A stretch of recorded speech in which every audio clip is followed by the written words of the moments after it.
All right, everyone. Today we are going to dive into some of the major environmental changes that cities are facing today, and why these challenges matter for urban planning and everyday life. From climate change to pollution, extreme weather, and environmental injustice, cities are often on the front line. To get us started, I want to share a powerful example that really shows how environmental stress can expose deeper social problems in a city. In July 1995, Chicago was hit by a severe heat wave. Temperatures soared above 100 degrees Fahrenheit for several days. What made this event so tragic wasn't just the heat. It was that it led to the death of about 700 people, most of whom were elderly, poor, and socially isolated. This disaster wasn't just about weather. It brought attention to deep urban issues like poor housing conditions that lacked air conditioning, dangerous levels of social isolation, and how vulnerable older adults are in cities without strong community networks. It also highlighted how environmental events can widen the gap between those who are protected and those who are not, especially along lines of race, age, and income. Now, let's shift from historical examples to a more ongoing challenge, drought in the Western U.S. According to the U.S. Drought Monitor, much of the West has been facing persistent and often um, severe drought conditions for years. This isn't just about dry landscapes. It affects everything from water availability to the risk of wildfire. Cities like Los Angeles, Las Vegas, and Salt Lake cities has had to rethink how they manage water, and rural communities that depend on agriculture are especially vulnerable. This kind of long-term environmental stress puts enormous pressures on infrastructure, public health, and even local economies. And it's not just a drought. Let's look at Phoenix. Phoenix was under a heat risk warning. This kind of alerts are becoming more common as climate change increases the intensity and duration of heat waves. Cities like Phoenix are also dealing with the urban heat island effect, where concrete and buildings trapped heat and raise temperatures even more, especially at night. Again, the people most at risk are often those with the fewest resources, like low-income residents, the elderly, people without housing, or reliable cooling systems. Now let's talk about the Hurricane Katrina, one of the most devastating climate-related disasters in U.S. In 2005, Katrina struck the Gulf Coast and hit New Orleans, especially hard. The levees filled the city flooded, and more than 1,800 people lost their lives.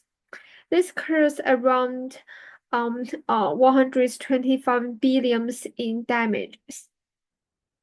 But the storm didn't just expose weaknesses in the physical infrastructure. It also revealed deep racial and economic inequalities. Low income, predominantly black neighborhood were hit the hardest, and the recovery efforts were uneven. Katrina showed us how climate disasters don't affect everyone equally.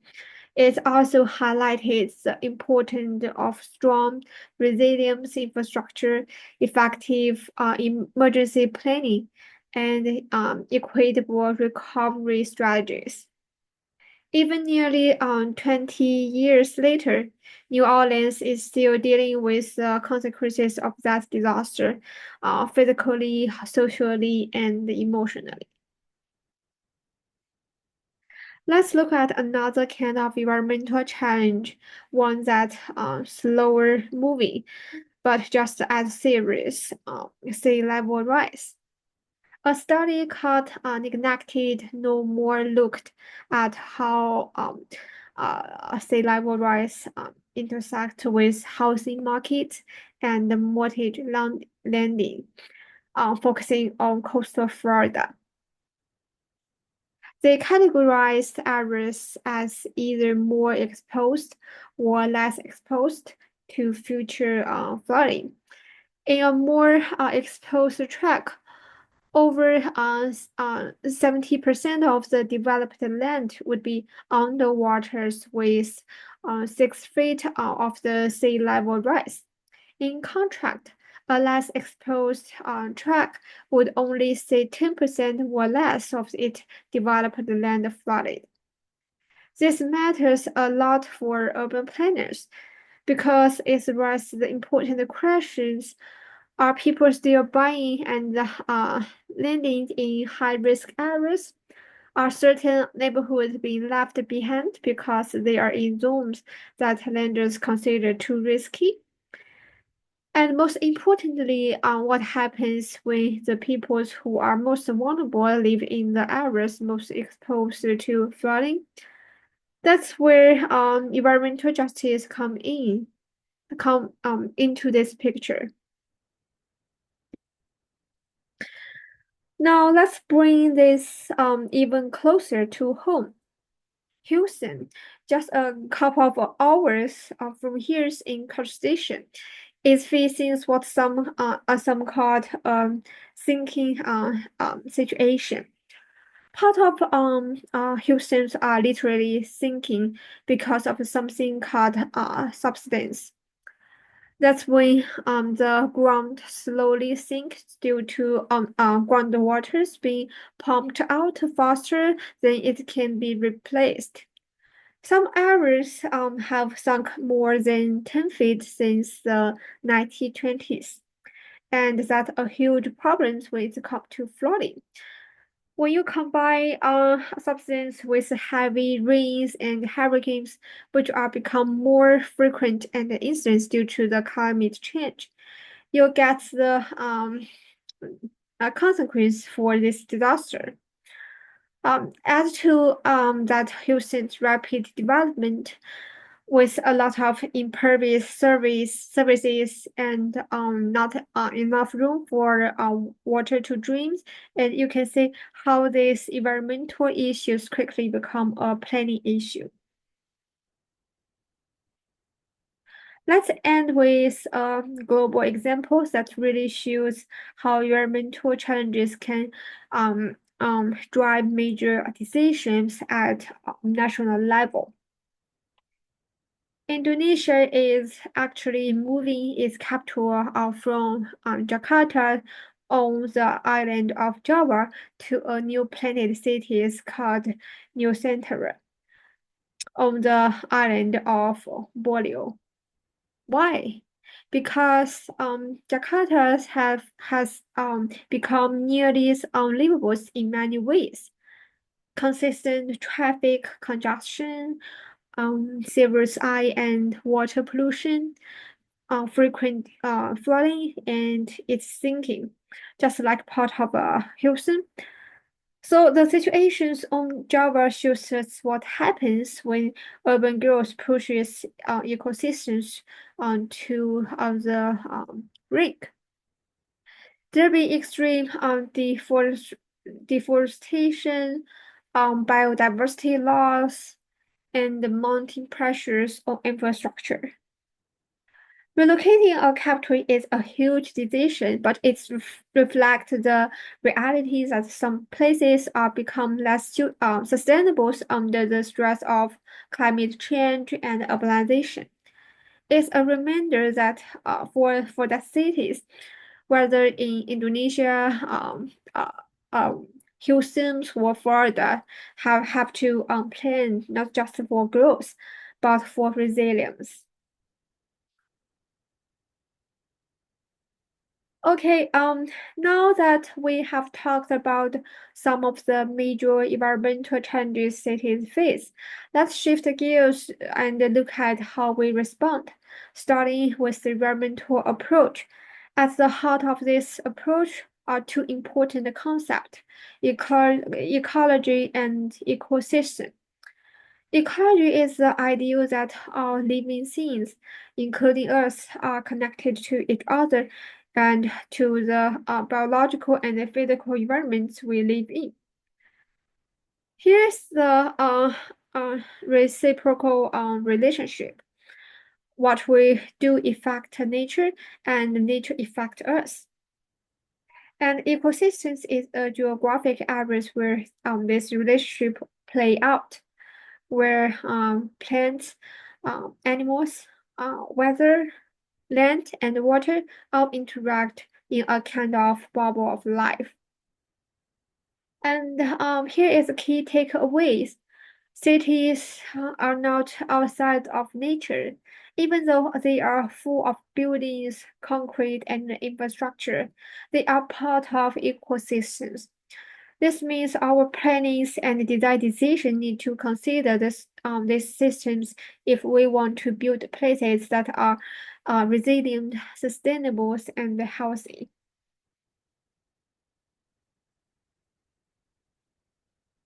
Building on the idea of ecosystem, let's talk about landscape because they are central to the environmental approach in planning and design. Landscape do more than just look beauty. They function as life support systems for people and other living organs, um, organ, living organisms. They regulate climate, provide clean water, support uh, biodiversity, and shape the air we breathe. At the same time, landscape are also the geographical template for human life. Everything we do, from building homes to driving to school to growing food, take place on a landscape. But here's the thing: landscape are not static. They are dynamic entities that change over time, especially because of Earth.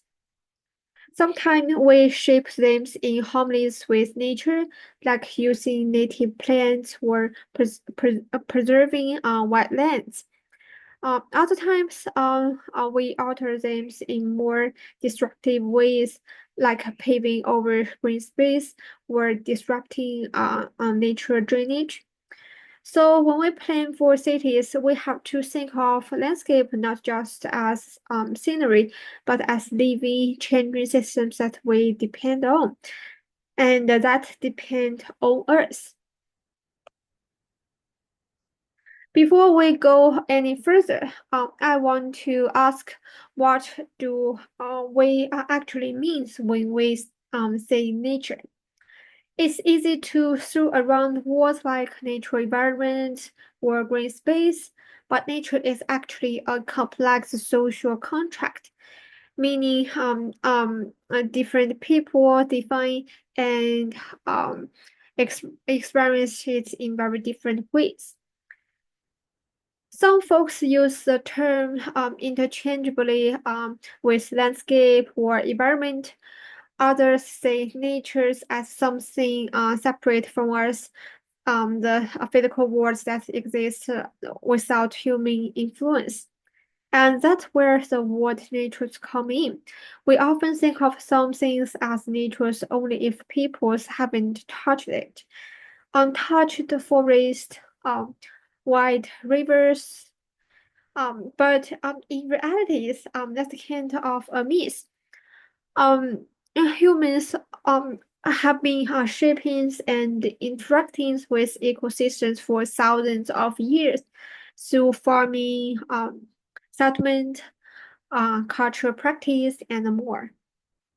Even so-called natural areas often have deep human histories. So in planning, when we talk about protecting or restoring nature, we need to be clear about what we mean and whose definitions of natures we are working with. Now let's bring this back to the real world consequences we are seeing all around us. Landscape at every scale continue to degrade. We see ecological problems playing out globally, nationally, regionally, locally, and even right down to the site level. This degradation isn't just about losing pretty views, it's about a loss of biodiversity, polluted water, increased flooding, eroded soil, and damaged ecosystems that we depend on. And this is why ecological planning and design matters so much today. There are urgent need to balance human use of the land with ecological health. If you don't address the balance, if we keep taking more than the landscape can give, then we risk building cities and systems that are neither sustainable nor livable. So the question for us as planners and designers um, is how do we meet human needs without destroying the very systems that support life?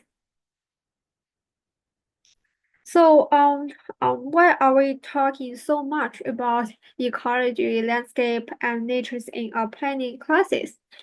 Because the context we're planning is in changing. Today's demographics, social, economic, and technological shift have expanded the scope and scale of the ecological challenges. Globally, we are experiencing rapid population growth, especially in cities, and as population grow, so does the demand for food, jobs, housing, and recreation, all of which place pressures on landscape. But it's not just about number of people; it's also about how people live. There is a lot of variabilities in needs and consumption patterns. Some communities consume far more than others. Some people live in very little, where others use a large amount of energy, water, and land. This unevenness and often intense demand puts stress on natural systems, degrading them, fragmenting habitats, and making cities more vulnerable to a climate impact. As planners and designers, we need to understand these forces so we can design systems and places that respond to them, instead of making the problem worse. So what happens when we don't plan with ecosystems in mind? One major result is sprawl, the kind of unchecked low-density development that spreads across the landscape. Sprawl converts huge areas of land, often farmland or natural areas, into road, parking lot, subdivisions, and commercial strips. This land use changes are often uncoordinated, a haphazard mix of buildings and infrastructures that fragment the landscape. We also see the depletions of greenfield, open, undeveloped land that could have served as farmland, habitat, or recreation space. This kind of development degrades the environment in many ways. For example, when we turn agriculture or forest land into urban surface, we lose biodiversity, disrupt hydrological systems like natural drainages and groundwater recharge, and change the compositions and permeabilities of soil, which increases flooding risk. Sprawl also contributes to the urban heat island effect, where paved and built-up areas become significantly hotter than surrounding rural zones, especially harmful during heat waves, as we saw in Chicago and Phoenix. In short, the way we shaped our landscapes has real and lasting impact, and it's up to planners and designers to create patterns of development that work with nature, not against it. So where do we go from here? After seeing all these environmental changes and the impact of poor planning, this is where ecological planning and design step in. The goal isn't to stop development, it's to balance human actions with ecological concerns. We're talking about making choices that are more in tune with nature processes. Things like protecting floodplains instead of building over them, or using green infrastructure to manage stormwater naturally. Ecological planning means not just designing for it or what we want, but also anticipating and managing the unintended consequences. We need to plan for both desirable and undesirable effects of how we use the land. At the same time, we have to accommodate human needs, food, housing, jobs, recreation, without degrading the systems we rely on. That means designing landscape for sustained use, not just short-term convenience. And finally, this kind of work demands social responsibility. Planning isn't just technical, it's as ethical. We have to consider who benefits and who's burdened, how decisions impact future generations, and whether we are building cities that are both livable and lasting. Ecological planning and design aren't just the idea. They are backed by policy theories and on-the-ground strategies that give us real tools to work with. At the policy level, environmental protections and resource management laws play a major role. Think of the National Environmental Policy Act from 1970s or the Endangered Species Act from 1973. Both were landmark pieces of legislations aimed to making sure development doesn't come at the cost of the environment. These laws support efforts to conserve natural resources and habitats, protect clean air and water, and reduce harmful impact like landscape fragmentation or environmental degradation. At a theoretical level, you have also seen huge innovations, green design, green infrastructures, landscape urbanisms, and the border push for sustainable development. These ideas help us better understand how to fit our human systems into ecological ones, not the other way around. The ultimate goal here is to create places that are viewable, adaptable, and regenerative. Places not only support human life, but also enhance ecological system, uh, um, uh, maybe not just for now, but into the future.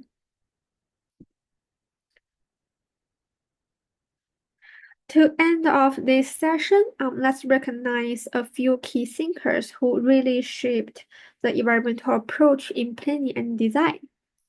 First is Patrick Geddes.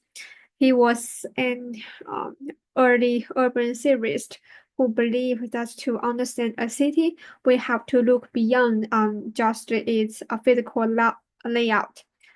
He paid attention to cultures and spiritual aspects, seeing cities as living, evolving systems are deeply connected to human life and meaning.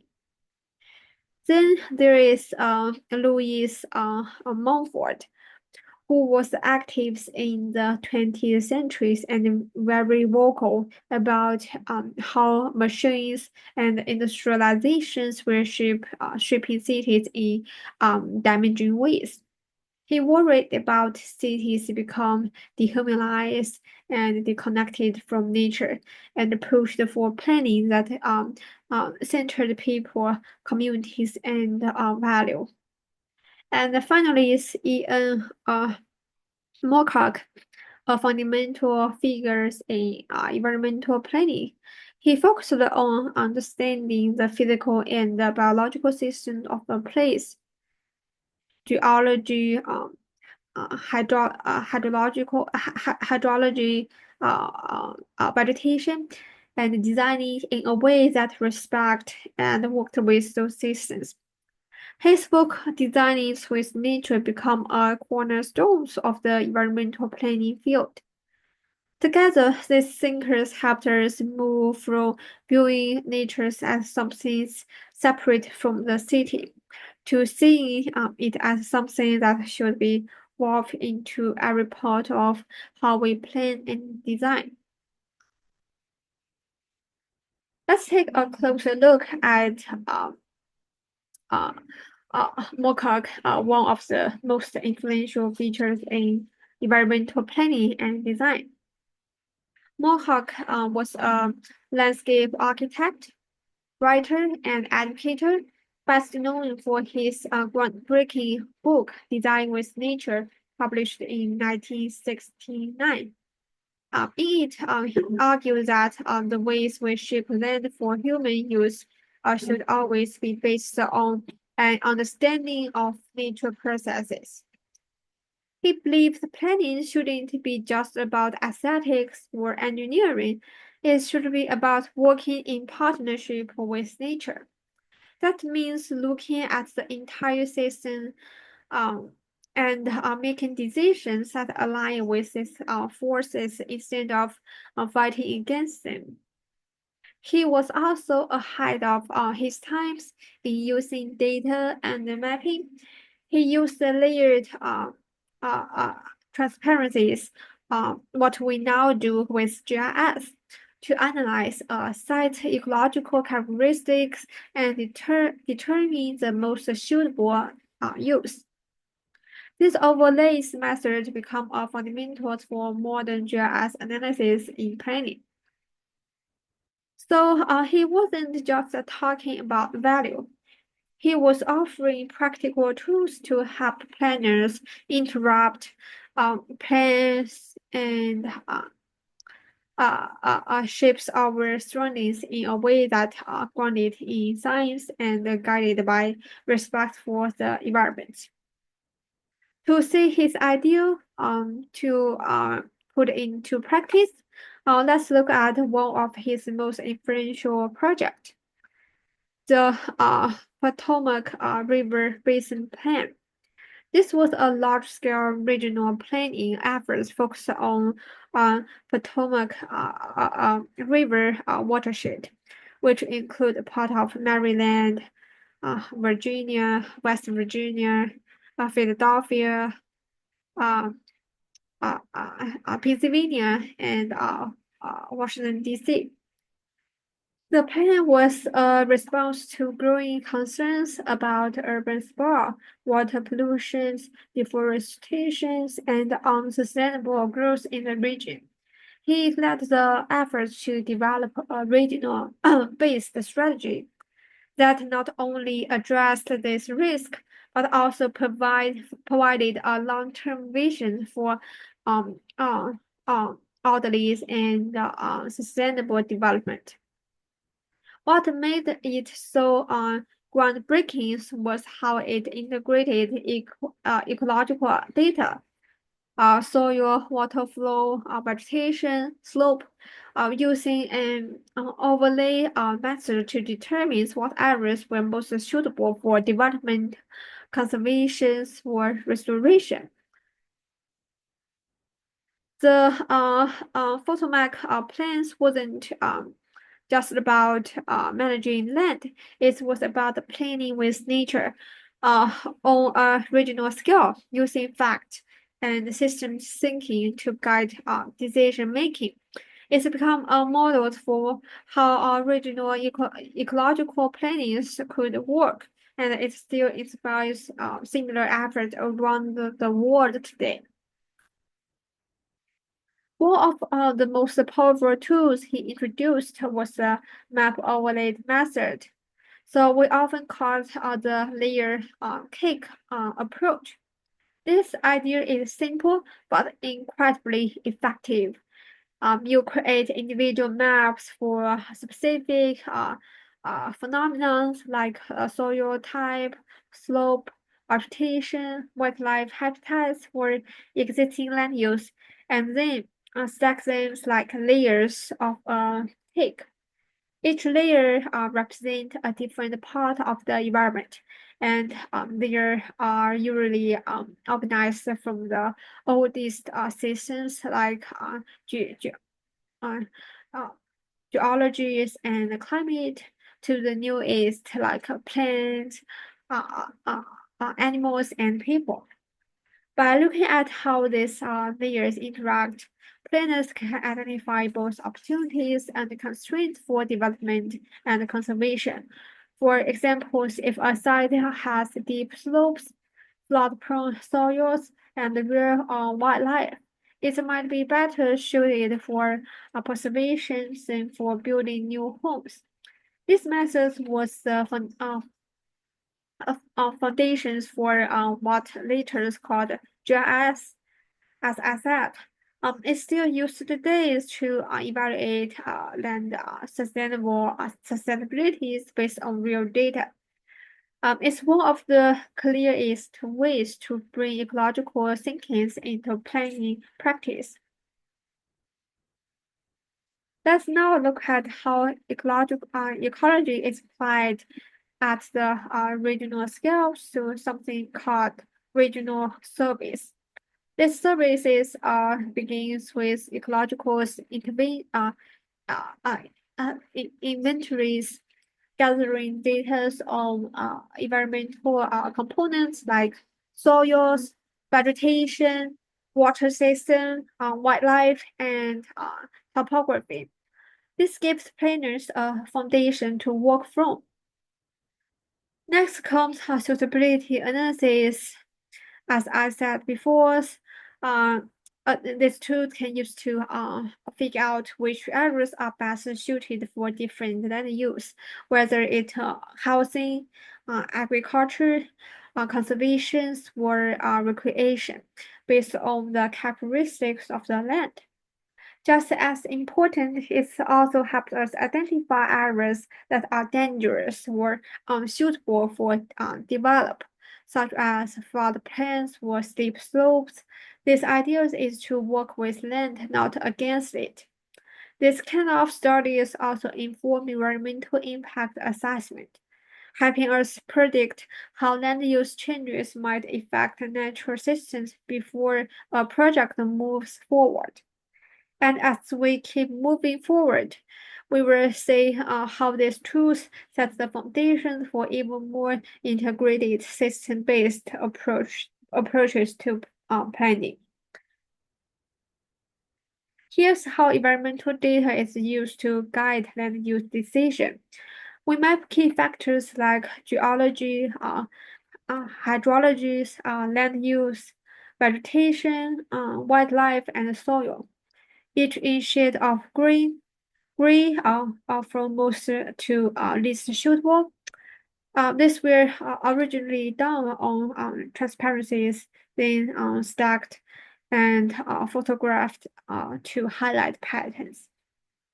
The result help identify areas best suited for conservations, like high-quality forest, beaches, or habitats, as well as those more appropriate for residential or commercial use.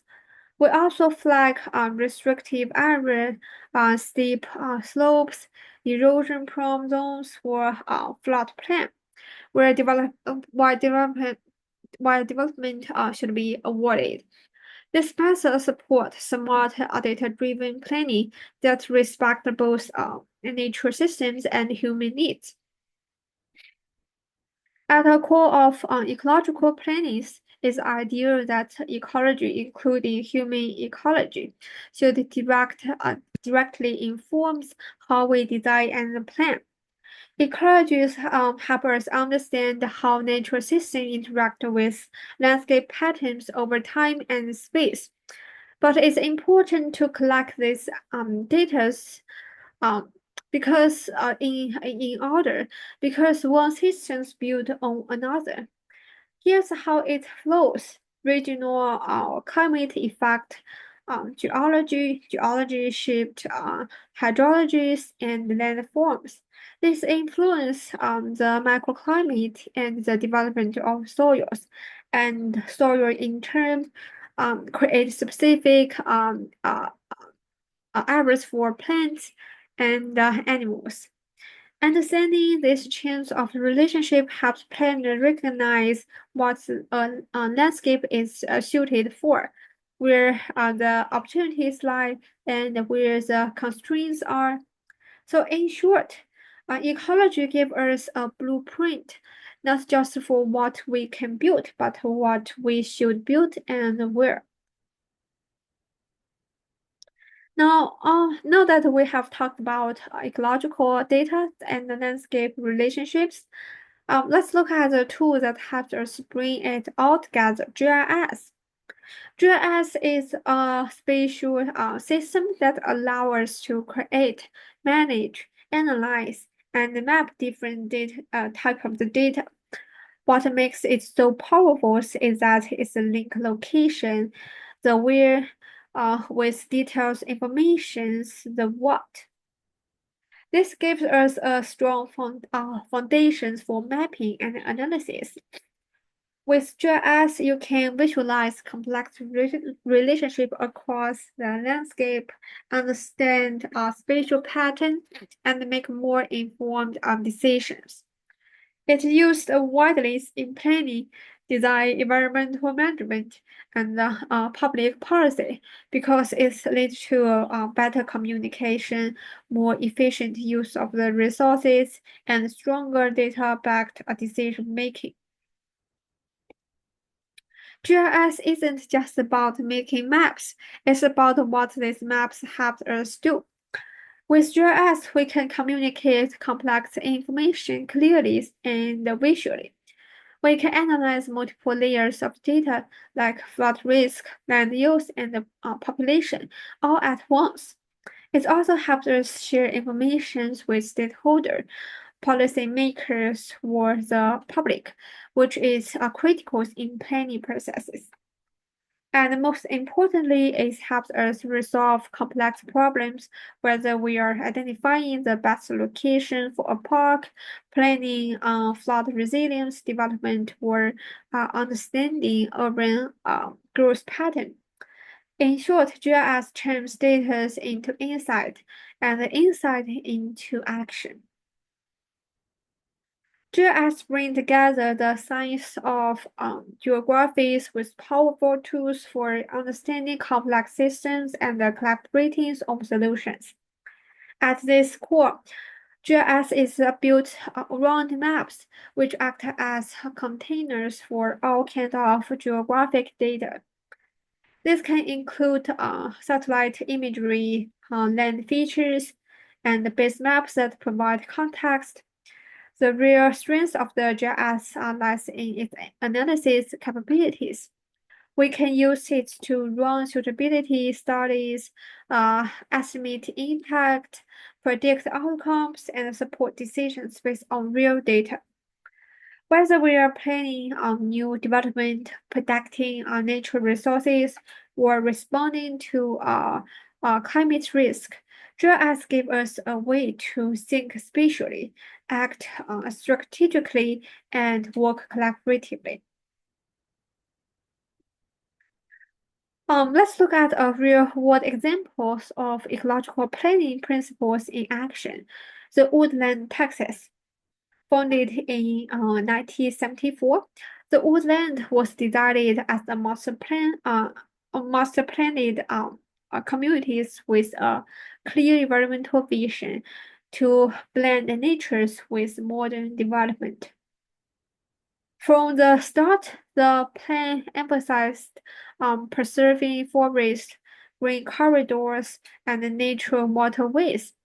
It incorporated natural drainage system, protected wildlife habitat, and encouraged walkability, all while accommodating residential, commercial, and recreational use. The woodland showed that it's possible to grow a modern communities where respecting ecological system if planning is done thoughtfully from the beginning. The location of the woodland on the Gulf coastal plain played a big role in shaping how it was planned and built. The areas has a complex hydrological regimes, meaning flooding and stormwater drainages had to be carefully stressed. Designers prioritized natural drainage systems and open space to help manage storm events. Another concern was subsidence, then the sinking due to groundwater's withdrawal. The groundwater recharge was built into the design to help maintain the groundwater levels. Forests were preserved not only for aesthetics or recreation, but also provide wildlife habitats and to reduce erosion and surfaces runoff. All of this show how understanding the ecological context of a site can lead to smarter, more sustainable design choices. The planning and development of the woodland was grounded in ecological principles, with decisions based on a detailed landscape inventories to identify the best locations for each type of the development. Ecological consultants identified seven feasible housing types based on market and set condition, but every type was integrated into a plan that prioritized environmental quality. About 28% of the land was preserved for open spaces, including forest preserves, parks, lake, golf courses, and green corridor. They preserved forest buffer along major road, added a green belt along streams, and used open swell, shallow vegetated drainage channels instead of a concrete stormwater system. To further protect nature, setback lines were established around the forest edge, and the landscape standards were applied even within private properties to maintain a consistent ecological characters throughout the community. This was a deliberate attempt to design a modern suburbs in harmony with a land, not against it. As much as Ian Marcock shaped ecological planning, it's also important to look at his work critically. One of the most frequent criticisms is his limited attention to social issues. He focused on heavily on the relationship between peoples and nature, but not so much on relationship among people. Questions of race, class, and social justice were largely missing from his work. He talked a lot about balancing human action with nature's, but didn't always ask who gets to act and who bears the consequences. Another critical comes from the come from a scientific standpoint. He was a huge believer in science, but the overlay method he used has been questioned because of the subjective involved. Maps and layers weights often depend on the user's perspective. Still, his influence is undeniable. His visions laid the foundation for today's ecological planning practice. The use of the excuse me, the use of the GIS and the field of the landscape ecology. Even if the tool has evolved, the core idea that we must design with nature is his most powerful and enduring contribution. Landscape urbanism takes many of the ideas we have talked about, ecology, system thinking, natural processes, and apply them to a design of entire cities. Instead of organizing cities around buildings or streets, landscape urbanism starts with the landscape. It treats the natural terrain, water systems, and ecological functions as a foundation, and lets the built environment respond to those systems. This approach shifts the focus from aesthetics and monuments to function, how land performs, how water moves, how people interact with nature. It's rooted in landscape architecture, but expanded to the urban scale. Landscape urbanists also challenges how we think about the world, rather than seeing it purely as a failure. They argue it's a reflection of how Americans have chosen to live, and instead of fighting it, we should find a ways to work with it more thoughtfully. The key message here is cities should grow out of the land they are built on, not be imposed on it. Low impact development or LID is a site level strategies that are all about managing stormwater where it falls, rather than moving it offsite as fast as possible. It uses a mix of natural techniques like vegetated swales or rain gardens and engineered systems like permeable pavement or bioretention areas to slow down, store, and infiltrate stormwater right where it's generated. The idea is to reduce the interruption to natural hydrology, hydrology.